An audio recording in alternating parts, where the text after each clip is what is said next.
Hey, what's going on, everybody? It's Joey. Don't call my wax junk. Appreciate you tuning in as we always do.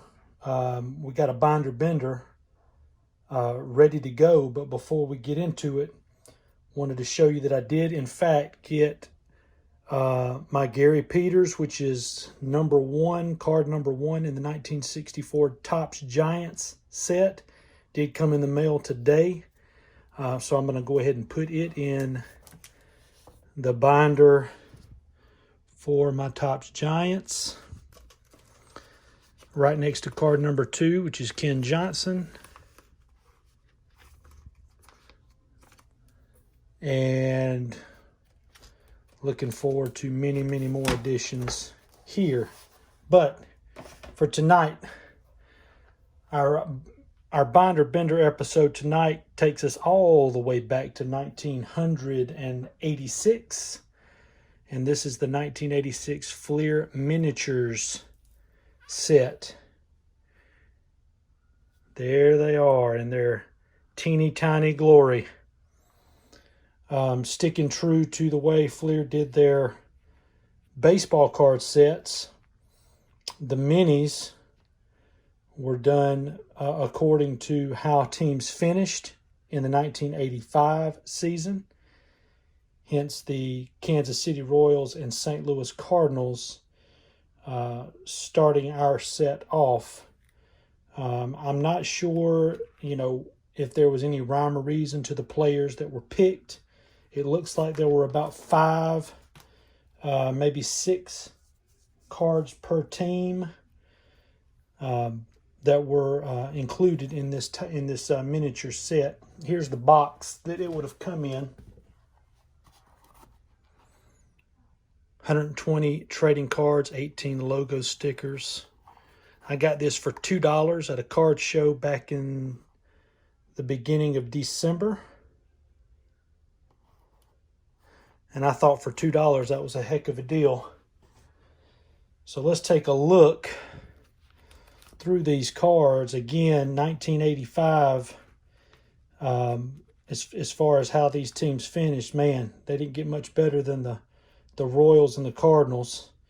And I know the Cardinals feel like they were kind of robbed of that World Series in Game 6, I believe, but then there was always Game 7. But man, what great players you see here on this first page, especially. I mean, you got George Brett here. Dan Quisenberry was lights out.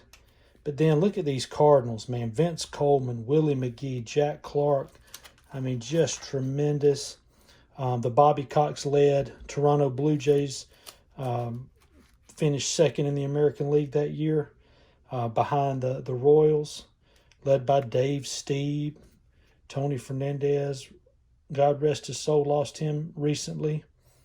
And I believe Damaso Garcia we lost this year as well. And the Mets, who would eventually win the World Series in this year, 1986, you could kind of see how they were progressing towards the top of the National League. You got the Yankees, Rickey Henderson, Donnie Baseball. It's very, very difficult, from what I've seen, to find these cards in gem mint condition. The centering was always an issue. However, I do have some examples that look pretty good, and I'll show you kind of as we go through. Like this Mike Witt's, it's pretty good left to right, a little bit off top to bottom. But there are some decent examples in here that would be grade worthy. Here we get into the Reds, where the Cobra went to play for the Reds. There's Harold Baines, Hall of Famer. Carlton Fisk. Alan Trammell and Lou Whitaker side by side, as they always are and should be. Andre Dawson, I want to say that was his last year with the Expos before he went to the Windy City. There's Cal Jr., unfortunately not not great as far as the centering goes on that card. The Nolan Ryan doesn't look too bad. I'm going to take it out and let's just get a little closer look at it. I mean, it's not terrible. Obviously, it's a little off right to left, left to right. Top to bottom looks pretty good. These are a little too big. You know, I've got them in these regular card sheets. They're a little too big for tobacco card pages.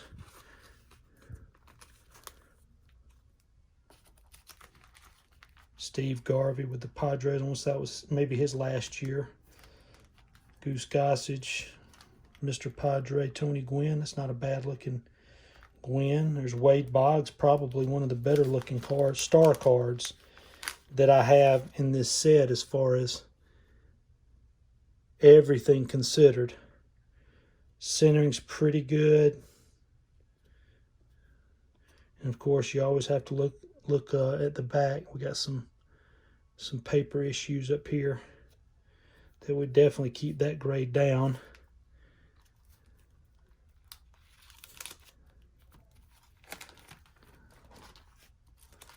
And there's Clemens, who would go on to win the Cy Young Award in '86, I believe. I'd have to go back and double check my stats, but I believe that's right. Tons of accolades to him, including his 20 strikeout game happened in 1986. There's Kirby Puckett. Canseco, another bad example of centering in this set. Mike Schmidt doesn't look too bad. Danny Tartable doesn't look too bad.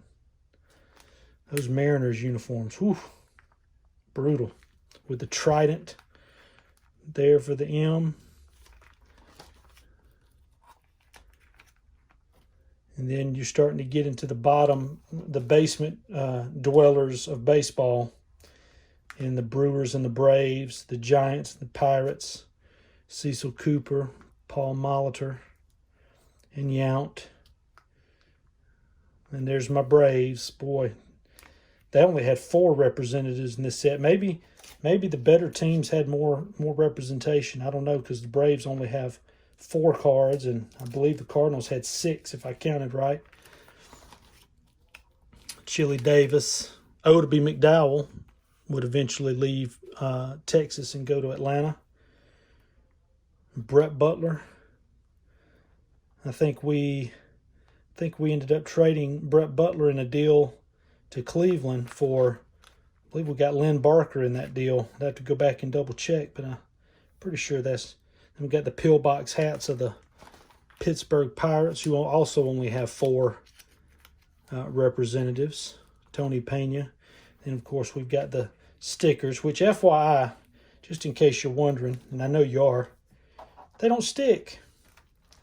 They don't stick anymore. I mean, you know, I guess 30 plus years will do that to adhesive, but yep, they don't stick. So 18 logo stickers and 120 cards in this 1986 Fleer mini set. And there you have another episode of Binder Bender. And I sure appreciate everybody tuning in. Wherever you're at, whatever you're doing, I wish you the best. We'll look forward to catching everybody down the road. Take care.